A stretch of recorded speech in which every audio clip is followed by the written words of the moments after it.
Just a quick little video for you this morning. This is an update on my Dillon conversions, and this is pretty much the final version of the conversion itself. And we've had a couple little baubles with it with the customer, and we had quite a few conversations early on. And he contacted me the other day, and he said he'd broken a cable, or he sent me a picture showing me a broken cable, and he certainly had. So when I initially saw the pictures, I thought he'd just pulled the stopper off the end that I swage on there, but that wasn't the case. He'd actually broken that cable.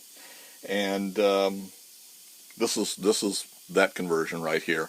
And we just finished putting it all back together and making sure it's right. So, you know, if anybody has a problem with one of their conversions, let me know. I'm going to do my best to take care of it. I want you to be happy with what I've done for you and the product that I offer. So I thought I would quickly go over the adjustment and what the cause of it is and how these are supposed to operate.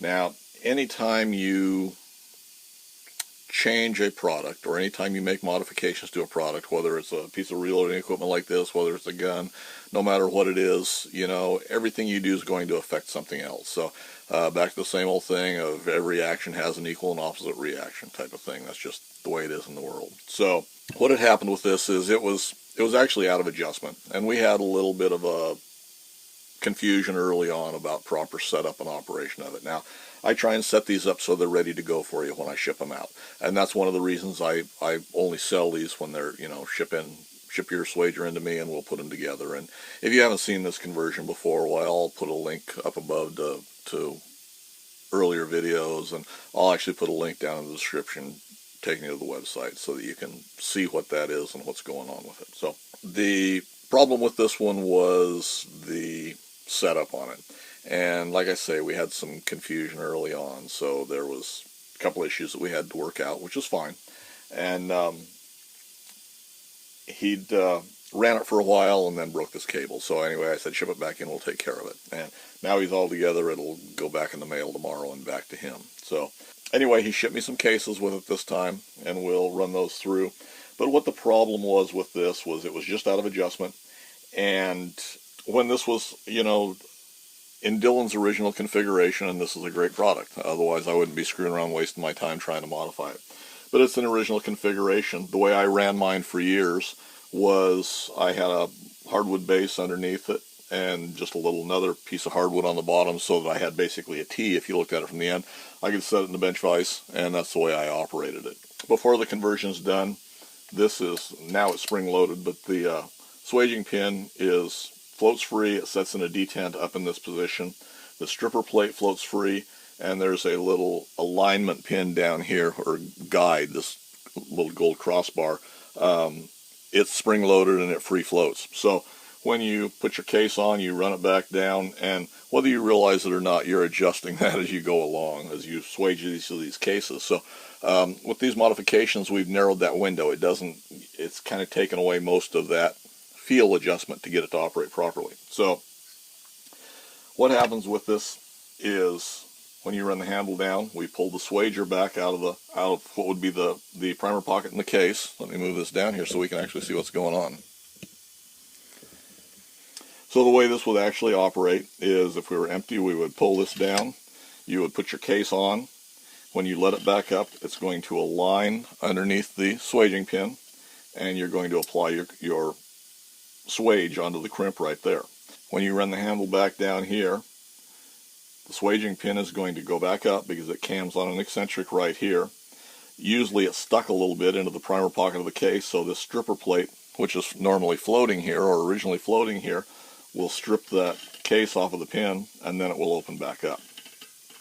Now at this conversion, I spring loaded this, so the crossbar that would normally be floating free, I've set that for proper alignment for how far the swaging pin cams back in, so that the pin itself on the bottom of the cam aligns with the primer pocket, and that applies your swage. If we didn't lock that in place, since this is spring loaded, it would overcam past and wouldn't align. So what happens with the conversion? Your case, or your swaging pin, is pulled out into the loading position, or unloading, depending on where you are. Now, part of the caveat why occasionally you will get a hang on here, even if it's adjusted properly, is because your case is floating here. So depending on any burrs, the condition of this case, if they've been shot through a aggressive rifle that's left a little burr on the case rim or something, they can hang there. And like I say, in the manual configuration, you would overcome that just by the feel of it, and you wouldn't notice it. But anyway, it should slide back into position, and you're going to apply your crimp. And you don't have to have a huge big rim clear down to the base of your primer pocket, or the outer rim of your primer pocket there. You just have to remove that military crimp so that you can set a new one in there. You overwork those too much, and it's going to loosen them up, and you're going to have problems with primers retaining after your first or second reload. Once you've got your crimp there, as you run it back forward, when your cable tension comes up here, you're pulling the swaging pin back up because it's camming back here, and you have to have it back out of the way and your case stripped down off of that pin so that it can open back up again. Now, if those aren't timed right, why, you can get a hang there, and that's what happened there. He made it to this point, or this machine made it to where it was set at this point, the way it was adjusted. This case had not released yet. The swaging punch was still in the primer pocket, and it was being forced down. So not only did it break the cable, it bent my lever on the bottom, and that's a fairly substantial lever. You shouldn't be able to break these at all. This cable is rated for almost 500 pounds, so it should not, if you've got something to where you're having to force the machine, you need to slow down, take a look and see what's going on, because something's not right. You're out of adjustment someplace. But these should run all through fairly smooth. Now, I did notice with one of these cases, part of the time it was hanging a little bit. They're all the same manufacturer. They're all Remington cases, and they all seemed to work pretty well, but one of them I noticed had a little bit of a different patina on the base of the case, and it wanted to hang a little bit when we loaded, when we loaded it. Now, these have all been run through a couple of times at least, so they're all running fairly smooth. Now, at one point I had problems with this one hanging, and there it hung just a little bit right there. I don't know if you saw that, but if we put that on there, now it's going to go all the way in. But it's fairly sensitive as to where it needs to be to properly operate and not hang. But usually, even if you've got a little bit of a hang here, the way this one's set up, if you just release the tension on the handle, you can go back in and it will seat right on in. So, yeah, it's not wanting to hang now, but these, like I say, these cases have been through. So, anyway, for proper adjustment of them, let me throw it in the vise here real quick, and we'll just quickly go over that. Now, I do have, before I do that, these are cases that I've run through quite a bit, and they're mixed cases. So I've used these here at the bench quite a bit just for initially setting up swagers. These have been swaged enough, and they're different manufacturer. When you go to swage them, they're shorter through the web of the case, so they don't want to, there's no swage being applied there at all. So in that case, we'd have to adjust the swager to take care of it.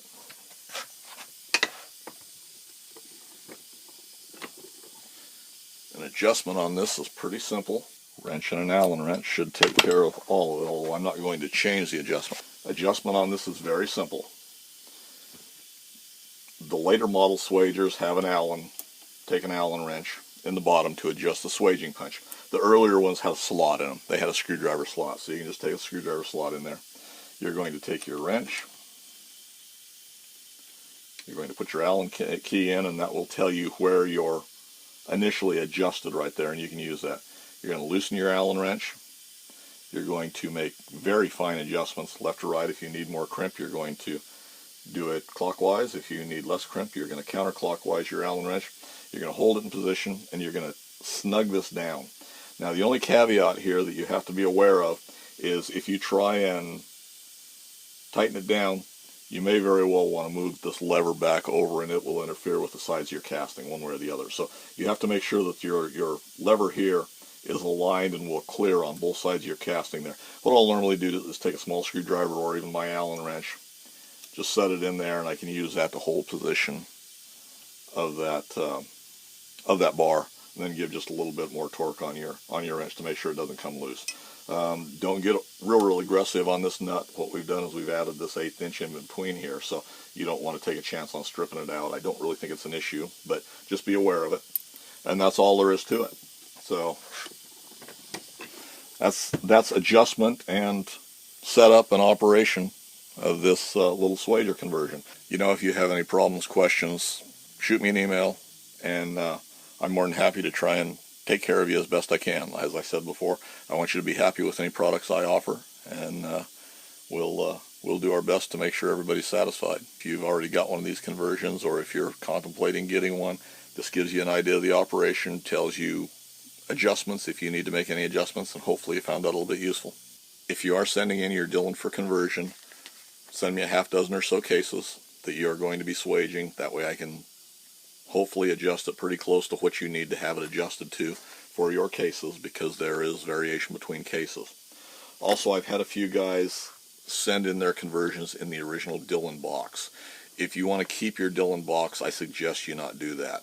It costs me substantially more to ship them back in original Dillon boxes than it does in a flat rate box. So, and I would suggest shipping them to me in a flat rate box, because that's the way I'm going to ship them back to you. You know, if you don't care about your Dillon box and want to send it in that way, that's fine.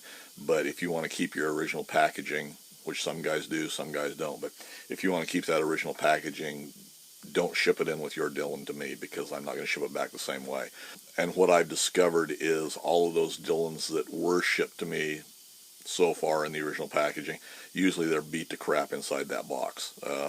Whether, you know, that packaging has been beat around enough just with opening and closing it originally from Dillon. When they originally come from Dillon, I realize they're very well packaged. I have no complaint there whatsoever.